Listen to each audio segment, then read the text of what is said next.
So we're going to talk about one very important best practice, which is how to build a board book. I'm Shirish Sathaye. I'm with Khosla Ventures. I've been in the venture business about 10 years. I was thinking about this before I started preparing this talk. I think I must have gone to about well over 1,000 board meetings between time in the venture business and the operating roles I had before that. So as I was thinking about this, I think this presentation is about how do you extract the most value out of a board? How do you make sure you empower your board with the right information about your objectives, your goals, your challenges, and engage the board in a strategic discussion and at a pretty deep level of detail. And so that's something that's very important. But the most important thing for you as CEOs of companies is goal setting. So how do you set the right kinds of goals, and how do you communicate those goals to the board, but more importantly, to your direct reports, and how do they take them forward and communicate them to their people? Is probably a very important factor driving the success or failure of the company. And I have seen goals that energize and galvanize teams into action, and I've seen goals where it leaves people scratching their heads. So just for fun, here are some real live examples of goals that I've seen being discussed in board meetings. So, for example, a good goal: sign licensing contract with 5% royalty by certain time frame. Simple, easy to understand, easy to measure. People know exactly when you succeeded or failed. Well, not so much. Start licensing contract negotiations. Nobody knows what to do. It's very easy to actually be successful at this goal. But you don't know what it means. Good goal: gain market share from 40 to 60 according to Gartner by a certain time frame. Easy to understand, independent party. Bad goal: let's win in the market. I think you're beginning to understand the flavor of this, but just for fun, let's do a couple more. Good goal: beat schedule, the engineering schedule for release, whatever, by a certain period of time. Easy to understand. Engineers get excited about this. They think they have a sense of achievement when they do it. Bad goal: hire the best engineers. Very qualitative. You have no idea whether you're succeeding at this goal or not. Let's do one more. 100 million revenue with that gross margin by that time. So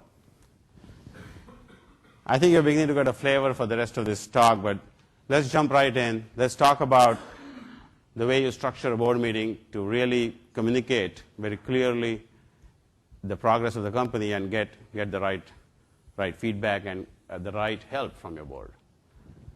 So here's a sample board agenda.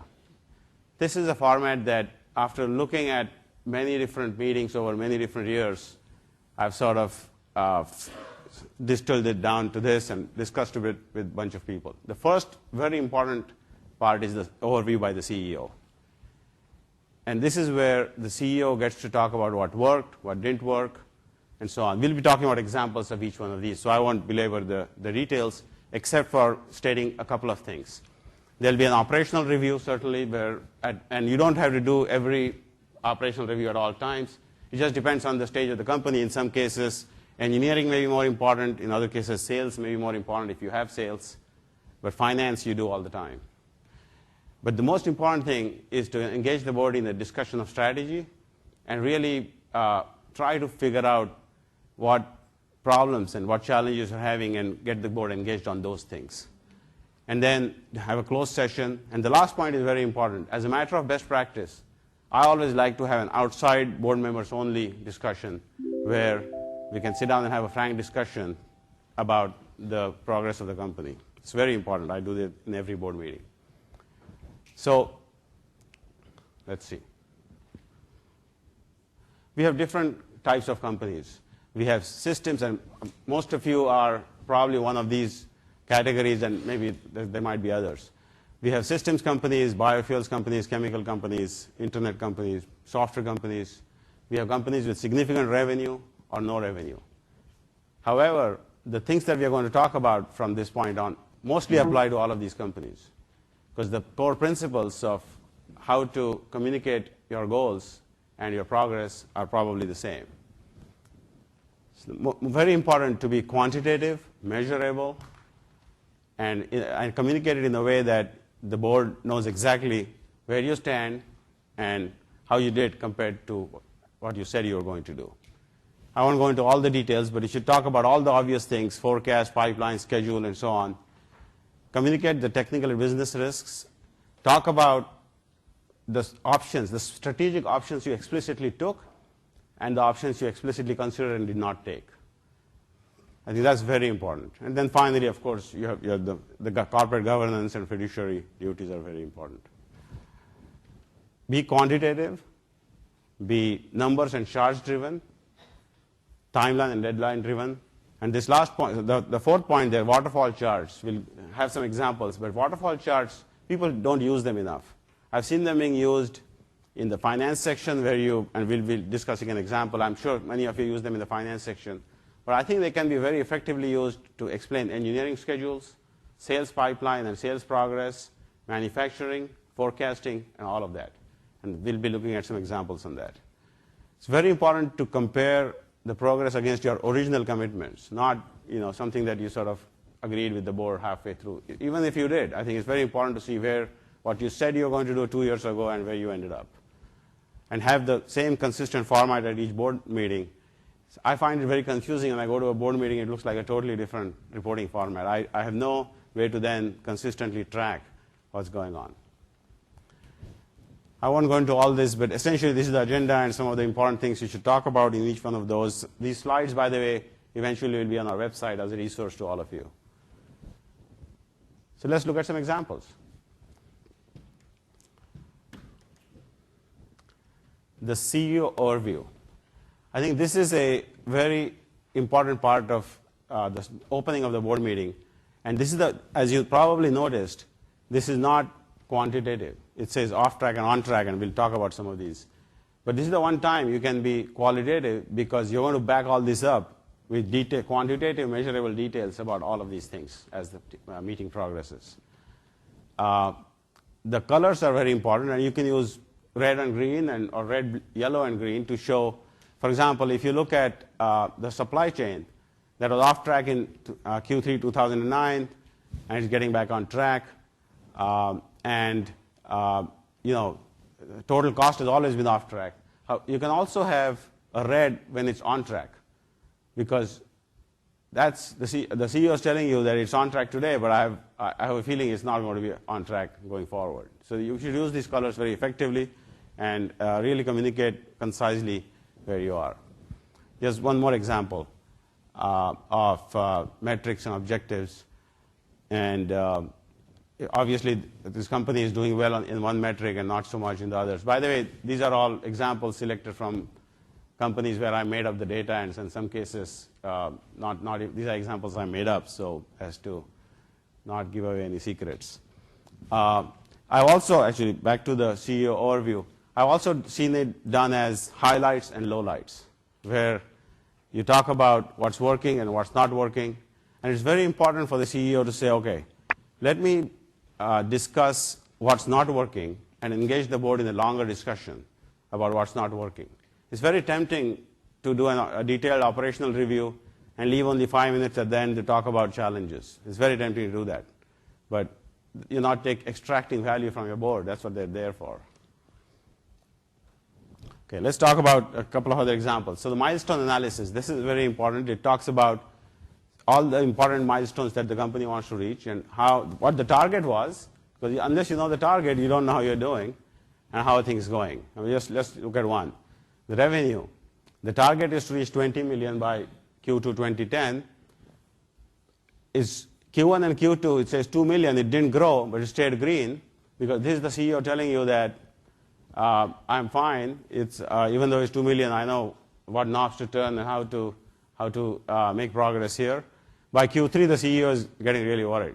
that things are not working out. And by Q4, he's telling you that even though he grew from 4 to 8, it's a problem. Now, obviously, there's a pleasant surprise in Q1 and Q2. It doesn't always work that way. You get the sense of how this is reported. AR time, accounts receivable, you want to do 90% of AR in 0 to 30 days. Company was making great progress in Q4 2009 and Q1 2010, but then by Q2, this is the CEO telling you that I don't think I'm going to get there.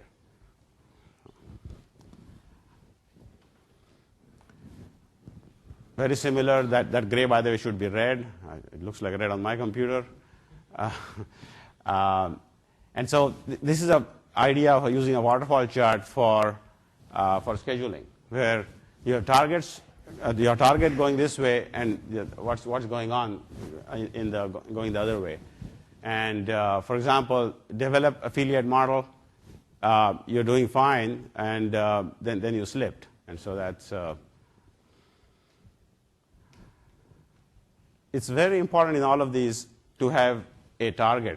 That what is the cost reduction? This is a very important one, where it's talking about today's cost and how the cost will go down as you complete various milestones and make progress in the company. And by the time you get to version 2.0, you're well below the target cost.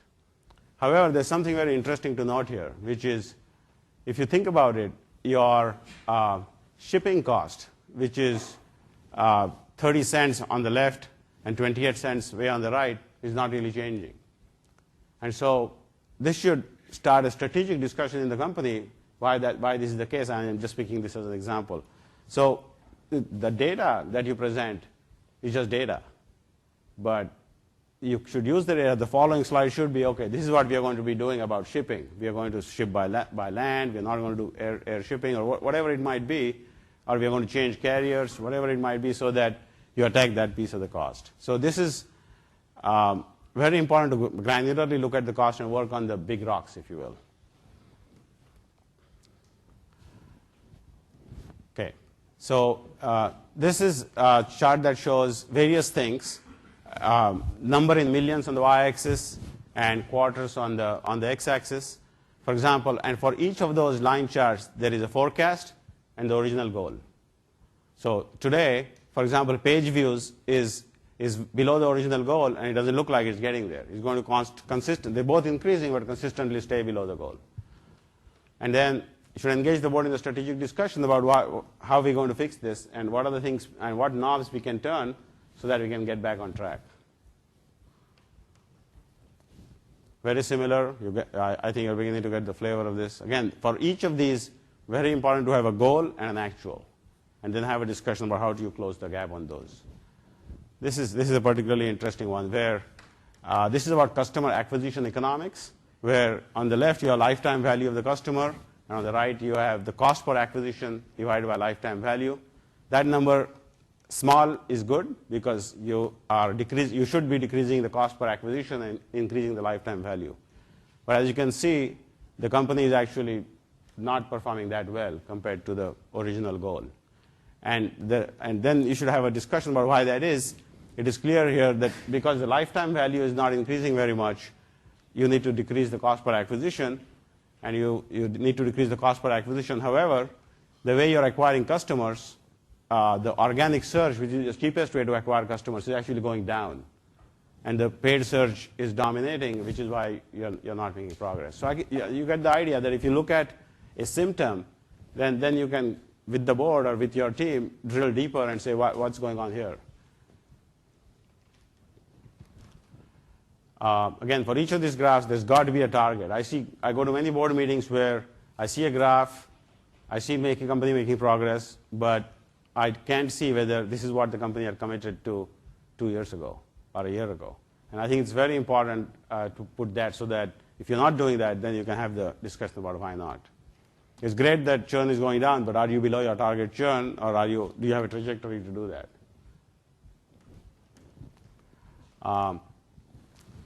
Very similar here. Again, here this is forecast versus actual for converting somebody from a free service to a premium service, a paid service, and Again, the actual seems to have flattened, as you see, and the forecast was much higher than that.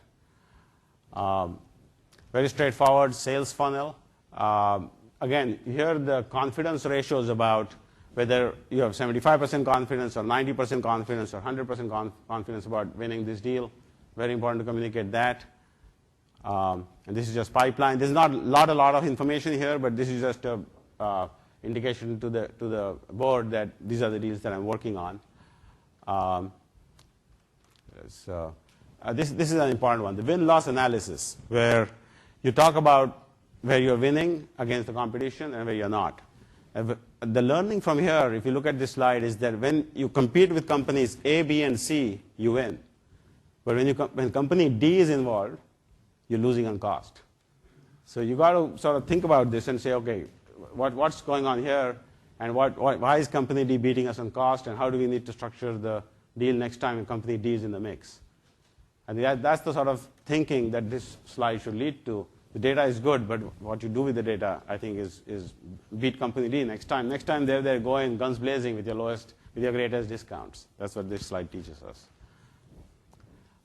This is a waterfall chart that shows cash flow, and you should do this for cash flow, for expense, for revenue, for headcount, for all the financial metrics that you might be tracking. The original plan is indicated, and then the forecast as of various months. So in other words, say in month 10, your forecast for cash flow has changed from when the original plan was. In month 6, you might have actually formally replanned with the board in terms of using cash, but still you should keep the original plan as we talked about earlier, so that we know where we started and where we are going. Very similar for headcount. If you did a replan in the same month, obviously that you changed your cash flow forecast, you indicate that. The next couple of slides are ones that many people have trouble with. When you talk about employee compensation and you talk about sending something to the board to request approval of options, I often see a list that says employee, number of shares, number of options, no other information. It doesn't tell me what percentage of fully diluted shares this is, what percentage of vested shares does he already have, what percentage of unvested does she already have, how are the new options, how do they compare against the target and the ranges that we discussed early on for this position, and is there anything on the vesting schedule that is different? Are we going to accelerate this employee if something happens on a change of control? So you have to state all of that information so that the board is empowered to approving or not approving these options. This is a summary of all the, as you can see, we have some superstars on this team, but this is and they don't get paid very well compared to how famous they are, but this talks about the employee title, hire date. So this is all the information that you should look at on a periodic basis. This is part of the HR section to see whether your people are being compensated well compared to the competition. You should also look at surveys by Radford and others that compare the salaries and compensation for these positions and do a comparison. It's very important to make sure people are compensated the right way. In summary, focus on the big picture, strategy, involve the board in a strategic discussion, focus on getting value from your board members, don't manage the board. Transparency is very essential. And it's very easy for us to tell when somebody is managing the board. I always have some CEOs calling me 2 days before the board meeting to just sort of discuss the board package in private with me. That's a sign. Meet plan, or if you're not meeting plan, discuss the strategy to remediate, or what your strategy to get back on plan is. With the functional updates, be very quantitative, timeline and deadline driven, measure progress against original plan, and finally, set good goals for the company, not the ones that say, let's win in the market. Thank you very much.